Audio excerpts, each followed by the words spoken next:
El hipertiroidismo no es tan común como el hipotiroidismo.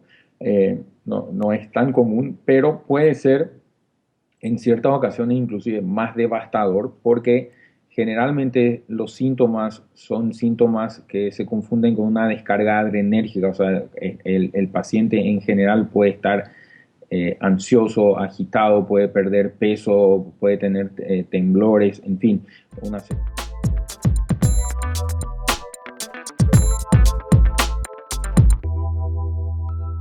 Ok. Bienvenidos a todos. Soy Philip Jaimes. Este es show número 27.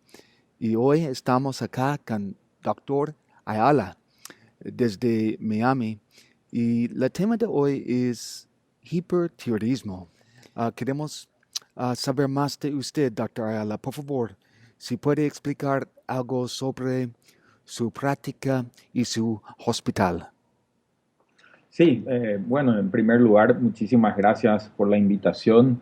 Es un orgullo poder estar aquí con ustedes y también de esa manera comunicarme con el público de habla hispana para poder compartir con ustedes lo que sabemos del hipertiroidismo y también responder a cualquier pregunta que pueda ser útil al público. Yo soy actualmente profesor asociado de la Universidad de Miami de Medicina y Endocrinología. Antes de eso estuve en los hospitales Johns Hopkins y los Institutos Nacionales de la Salud, en ambos en Maryland. Y actualmente me desempeño también como jefe clínico de la unidad de endocrinología, de la división de endocrinología en la Universidad de Miami. El hipertiroidismo en nuestra práctica es bastante frecuente, no tanto como el hipotiroidismo, pero es de bastante frecuencia. De hecho, las enfermedades de tiroides y de diabetes son las que más comunes en el campo de endocrinología. Y exactamente, ¿qué es hipertiroidismo? El hipertiroidismo es básicamente se caracteriza por la función excesiva de la glándula tiroidea. O sea, es una condición en la cual el cuerpo produce hormona tiroidea en exceso y los síntomas que pueden resultar de este exceso de hormona tiroidea generalmente son pérdida de peso, nerviosismo, puede haber sudoración, palpitaciones, temblores, ansiedad, irritabilidad. En verdad, los síntomas son muy diversos y una de las dificultades de identificar el hipertiroidismo justamente es que los síntomas se comparten con muchas otras enfermedades. ¿Cómo sabemos, por ejemplo, con estos síntomas de ansiedad, de bajar de peso, Ujú. también estos síntomas pueden ser algo diferente? ¿Cómo sabemos si un paciente realmente tiene hipertiroidismo? Sí, es una muy buena pregunta. En verdad, como los síntomas del hipertiroidismo no son específicos en general a ninguna enfermedad, o sea, o mejor dicho, pueden confundirse con muchas otras enfermedades, nosotros realizamos estudios en sangre que determinan si el paciente tiene o no hipertiroidismo y específicamente medimos, entre otras cosas, tres hormonas, una llamada TSH, otra llamada T3 y otra llamada T4. Y existen variaciones en las mediciones de estas hormonas, pero en general son las tres más importantes. En- sí, sabemos mucho de hipotiroidismo, es más común, ¿no? ¿Y es hipertiroidismo muy común o no? El hipertiroidismo no es tan común como el hipotiroidismo. No es tan común, pero puede ser en ciertas ocasiones inclusive más devastador porque generalmente los síntomas son síntomas que se confunden con una descarga adrenérgica. O sea, el paciente en general puede estar ansioso, agitado, puede perder peso, puede tener temblores, en fin, una serie de manifestaciones que, como le digo, se puede confundir, a pesar de no ser, se puede confundir con otras enfermedades. A pesar de no ser tan común, es muy importante detectarlo porque en la mayoría de las veces hay una solución para el problema muy efectiva. Empezamos con el sangre. ¿Dónde están los niveles de, por ejemplo, TSH para sabemos si es hipertiroidismo? Sí, antes de eso me gustaría también enfatizar que el examen físico es importante, o sea, ver al médico es importante, entonces son necesarios un examen físico y pruebas de laboratorio que miden la hormona tiroidea en la sangre. La hormona que se usa para rastrear la enfermedad, la primera medida es el TSH o hormona tiroestimulante en español. El nombre de TSH viene del inglés, que es Thyroid Stimulating Hormone, en español tiroestimulante. Pero tanto en el mundo hispano hablante, tanto como en el anglosajón, la hormona se conoce más comúnmente como TSH. Es importante mencionar que esta hormona no es producida por la tiroides, a veces confunde un poco eso. La hormona es producida por la parte anterior de la glándula pituitaria y es una hormona que, como el nombre lo dice, estimula a la tiroides a producir sus dos hormonas principales, que son la T4 y la T3.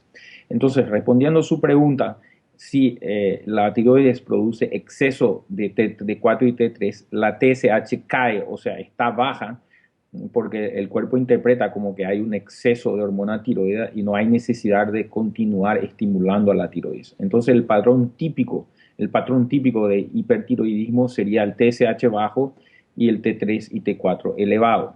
Ahora, es importante entender de que no siempre el hipertiroidismo es severo, y entonces podemos ver que el TSH está bajo en ciertas circunstancias, pero el T3 y T4 se mantienen dentro del rango normal.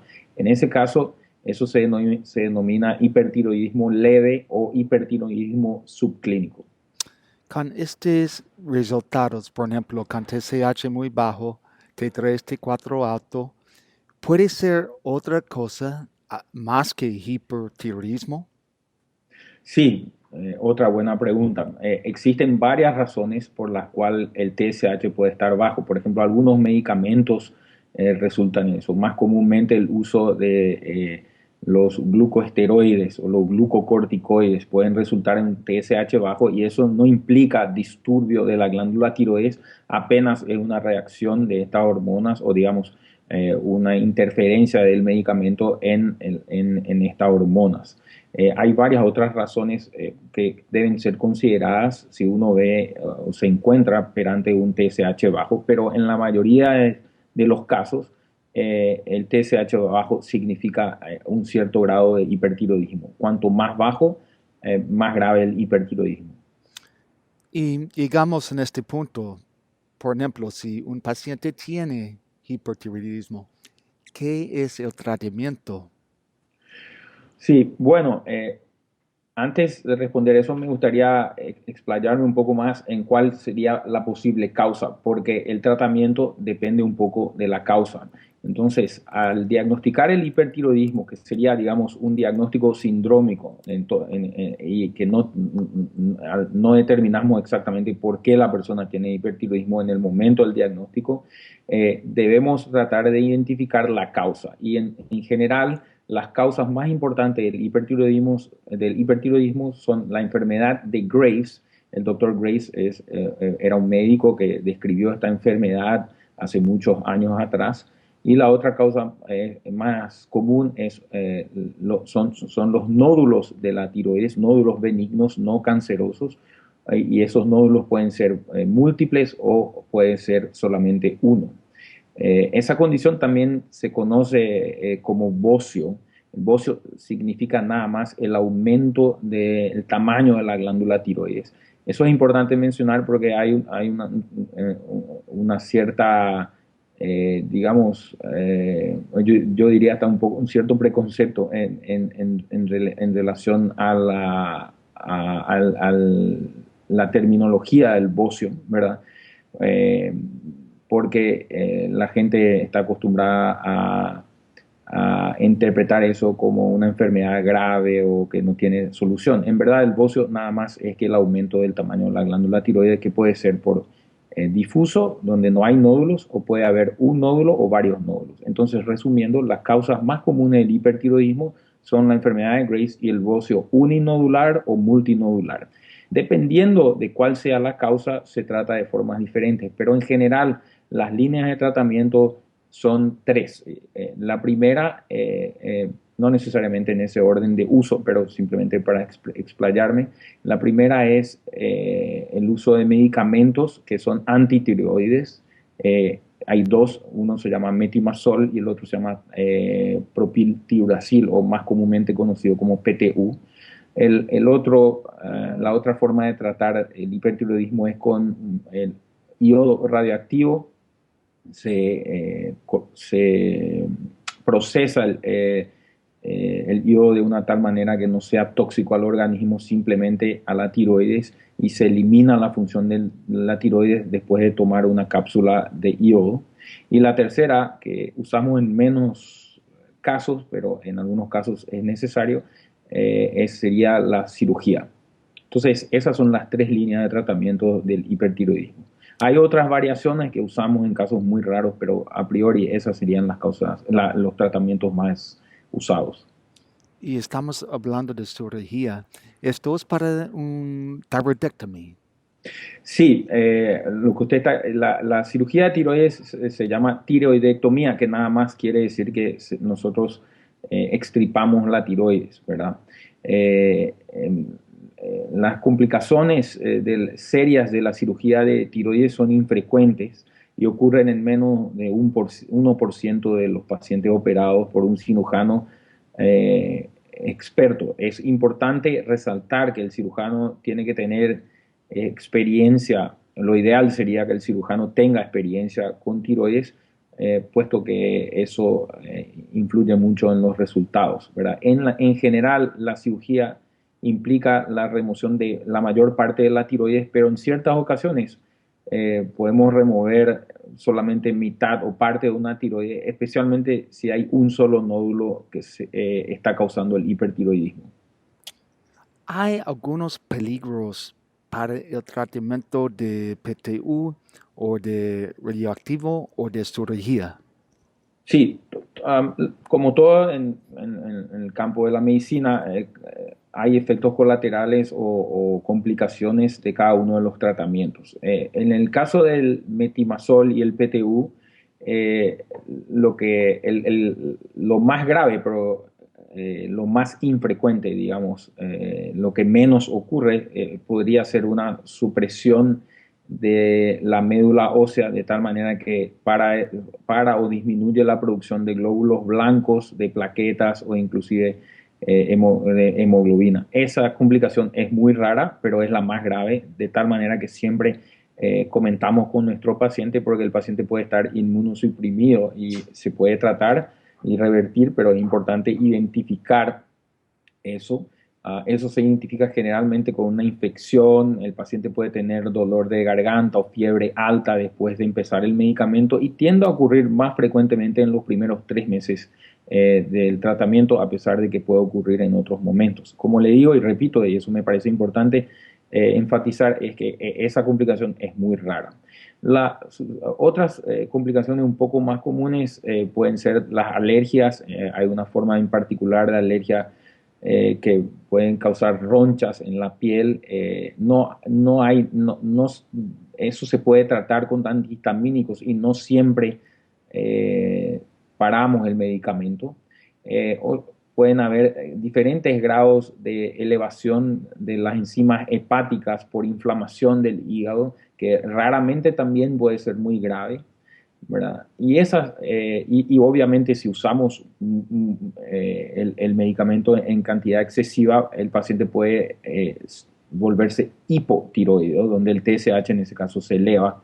Entonces, en ese caso, simplemente lo que hacemos es disminuir la dosis del medicamento. Pero en general, eh, las reacciones alérgicas, esa reacción llamada urticaria en particular que mencioné, donde hay ronchas en la piel, y las reacciones del hígado y la disminución de los glóbulos blancos son las más citadas, digamos. Entonces, para tomar la pastilla de PTU, no es Mm. como si estás tomando un día, el próximo día sientes mejor, es como 3 meses. Correcto. En el caso del PTU o el metimazol, y enfatizo que en general preferimos el metimazol, porque raramente el PTU puede dar una reacción del hígado más intensa.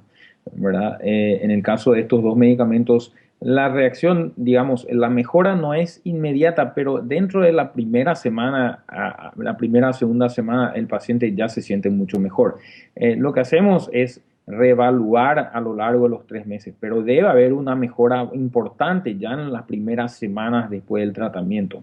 Es importante también decir que cuando el tratamiento es medicamentoso, también en general damos un otro grupo de medicamentos que no son antitiroides, pero disminuyen las palpitaciones o los temblores o la ansiedad que el paciente tiene, que se llaman beta bloqueantes. Son medicamentos que son usados también para la presión arterial o en general en enfermedades cardiológicas.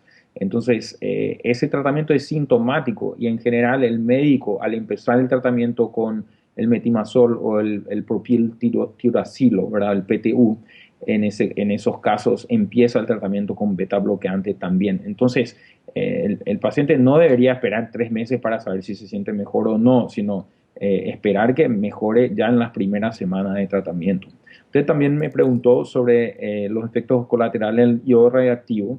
El yodo radiactivo, en general, el mayor efecto colateral es que inutiliza la tiroides, o sea, el paciente se vuelve hipotiroido. No hay problema porque nosotros esperamos eso. Entonces, una vez que el paciente se empieza a desarrollar hipotiroidismo, lo tratamos con hormona tiroidea y se resuelve el problema. Pero el paciente tiene que saber de que va a necesitar ser tratado con hormona tiroidea por el resto de la vida. Ahora, usted me preguntaría, o el público me preguntaría, ¿por qué sustituir un medicamento por otro si es que el paciente va a necesitar ese medicamento por el resto de su vida? Pues porque tratar el hipotiroidismo es de cierta forma más fácil que el hipertiroidismo, y los efectos colaterales de la levotiroxina que se usa para el tratamiento del hipotiroidismo son mucho menos frecuentes. Es más común, por ejemplo, había un punto en Estados Unidos cuando el presidente Bush, él tenía Graves' disease y Sí, también su esposa, las dos. ¿Es más sí. común en hombre o mujer?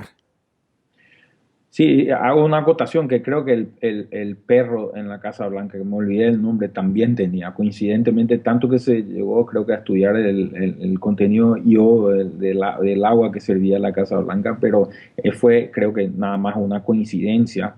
Am, usted me había preguntado sobre si es más común en la mujer o en el hombre. Sí. La enfermedad de tiroides en sí es más común en la mujer. No sabemos por qué, pero es bastante más común en la mujer. Ahora, eso no quiere decir que no pueda acometer al hombre. De hecho, vemos muchos pacientes masculinos que tienen enfermedad de tiroides. Y también en los niños. También puede ocurrir en los niños, especialmente si hay historia familiar. Entonces es importante si se diagnostica enfermedad de tiroides autoinmune, como es la enfermedad de Graves, donde hay anticuerpos contra la propia tiroides que en vez de destruirlos, los estimulan y causan hipertiroidismo. Es importante en esos casos también rastrear a familiares, o sea que los familiares sean evaluados para posible enfermedad de Graves o en el caso del hipotiroidismo de Hashimoto, con un simple examen de sangre y los niños están incluidos en ese grupo a pesar de ser menos común en la niñez.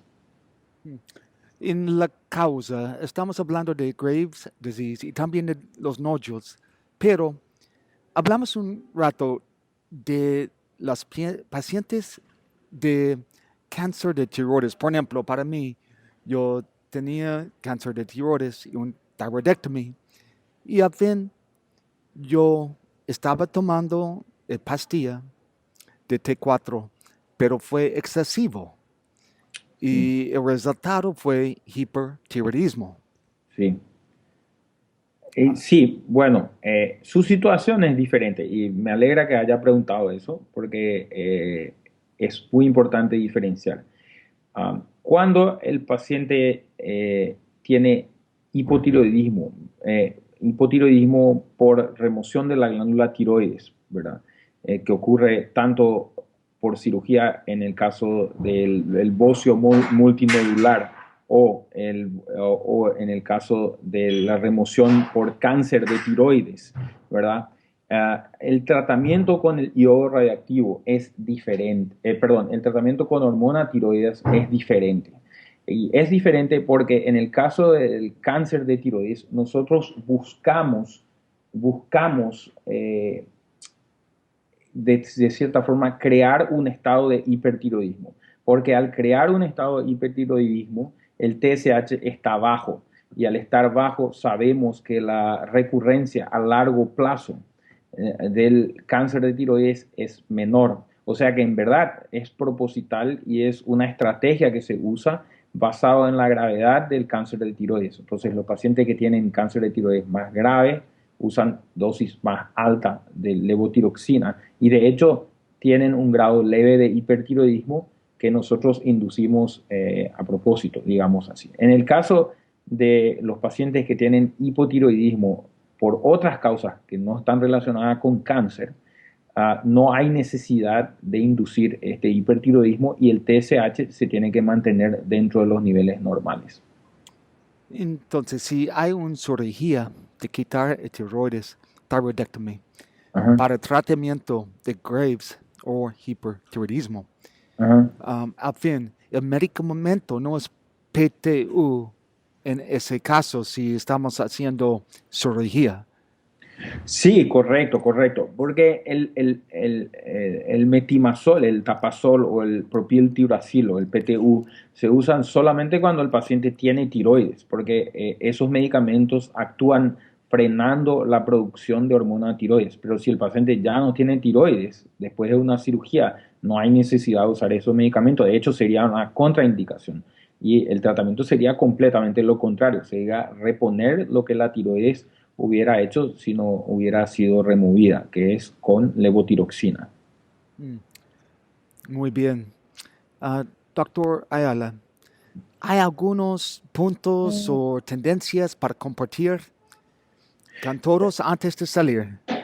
Usted me había preguntado, creo, también sobre posibles complicaciones de la cirugía de tiroides. Y como le digo, las complicaciones serias de la cirugía son muy infrecuentes, pero cuando ocurren, están generalmente relacionadas a la glándula paratiroides. En verdad, son cuatro glándulas muy pequeñas que están como escondidas atrás de la tiroides y es a veces muy difícil para el cirujano distinguirlas. Entonces, o puede removerlas sin haber tenido la intención de hacerlo, o puede ocurrir una isquemia, o sea, donde no hay un flujo vascular de sangre a esas glándulas después de la cirugía por, digamos, laceración de las arterias que nutren estas cuatro glándulas y entonces la glándula pasa a no funcionar bien. Esas glándulas tienen como principal función controlar el nivel del calcio en el organismo, entonces se puede observar que el calcio puede estar bajo en ciertas ocasiones después de la cirugía de paratiroides.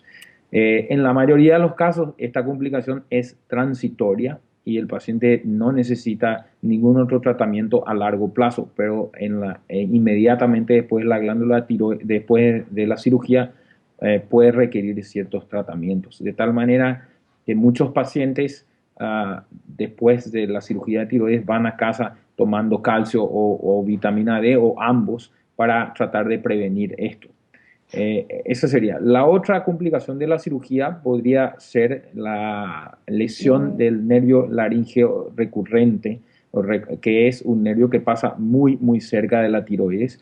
Por eso hay un monitoreo intenso durante la cirugía de este nervio que tiene como principal función inervar a las cuerdas vocales.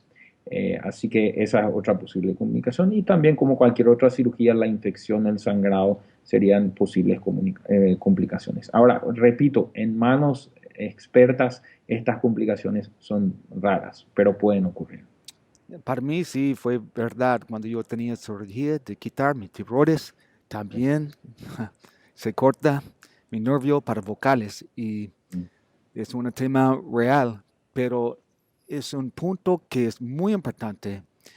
Si tiene una cirugía o tratamiento de hipertiroidismo o cáncer de tiroides o hipotiroidismo, para estar en manos buenas y en un hospital muy bueno, ¿qué son las recursos o algo para compartir con todos, donde ellos pueden mirar, por ejemplo, por el web para saber más?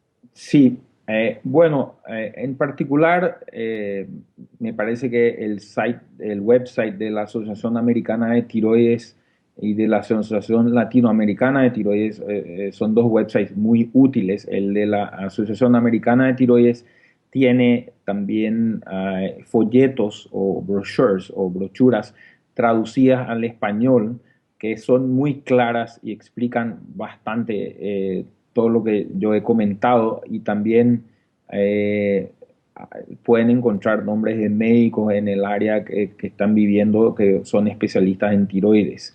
Para cirugía también está la Asociación Americana de Cirugía Endocrinológica también y también existe un website de una fundación que se llama The Hormone Foundation o la Fundación de Hormonas, que es www.hormone.org. Hormone se escribe HORMONE.org. El de la Asociación Americana de Tiroides es thyroid.org o en español es tiroides.org, pero en verdad se escribe en inglés que es thyroid.org.